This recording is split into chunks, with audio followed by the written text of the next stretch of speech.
What does losing $1 million sound like? To Benny, it sounded like the crowd's collective gasp at his poor game performance. He squinted at the Scrabble board, polished tiles gleaming under the tournament hall's harsh lights. Dust clung to the table's edge, a trivial detail for $1 million prize. You'd think they'd at least clean this off, he thought, his mind already racing, cataloging every oddity. Across the table sat Julia, the newcomer. Her posture was almost bored, lacking the fevered intensity of the pros Benny had faced for years. Her eyes flicked with cool detachment, as if this was all pocket change. Benny's gut twisted. He'd spent decades honing his craft, yet her effortless plays, quixotic, zaftig, felt like punches. She's too good, he thought, doubt creeping in.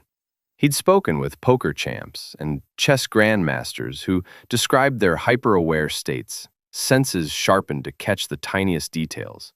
Now, Benny felt it too, a faint, rhythmic rattle, like a tiny air conditioner, buzzing near Julia just before her uncanny moves. He glanced at the vent behind her on the far wall. A slat wobbled slightly. Just the HVAC, he told himself, but the sound gnawed at him. As the game wore on, Julia's precision grew surgical, jocular, for a triple-word score, vexillum on a double. Each play was flawless, and that unmistakable rattle preceded her moves. Benny wondered where Julia's boyfriend Roland was, always glued to her side between matches but vanished during games. They made their final plays. Julia laid zephyrs, clinching the tournament. The crowd roared. Benny's heart sank, but his resolve hardened. "Check that vent, please," he said, pointing. The official scoffed, eyeing him like just another sore loser. Benny insisted, his voice steady. Grumbling, the official investigated. Shouts followed. Roland was wedged in the duct, clutching a waffle iron-looking device. After heated denials, he confessed. It was an audio spotlight.